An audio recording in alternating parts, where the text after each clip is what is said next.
এই মাছগুলোকে তোমরা কি মাছ বলো জানি না, আমরা চাদা মাছ বলি এখানে। 1.5 কেজি মাছ আছে। এই মাছগুলো আমি 40 মিনিটে একটা একটা করে পেট ফেলে দিয়ে কেটে নিয়েছি। এখন ধুতে যেটুকু দেরি দিয়েছি, ভালো করে ধুয়ে নিয়েছি।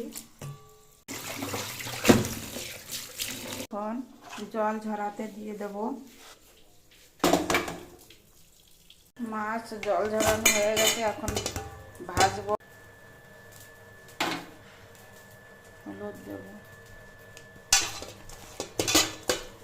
2 কড়াই বসিয়েছি।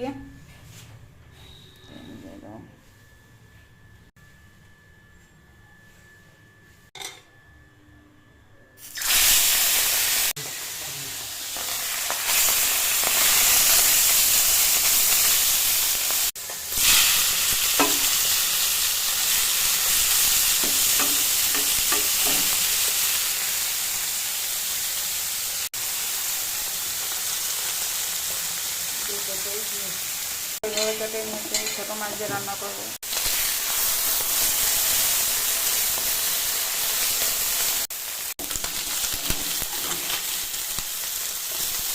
মাছ ভাজা হয়ে গেছে, এই খোলা ছোট হয়ে গেছে, সব তুলে এরকম ভাবে বাকি মাছগুলো ভেজে নেব।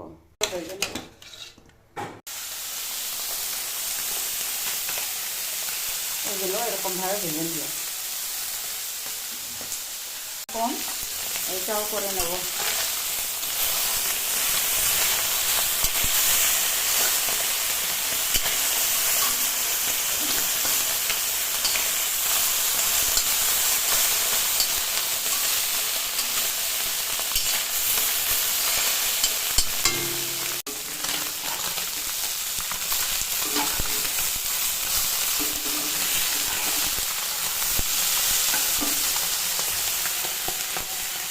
আমার মাছ ভাজা হয়ে গেছে। এখন মূলোর সবজি আর ফুলকপির সবজি এরপরে করব।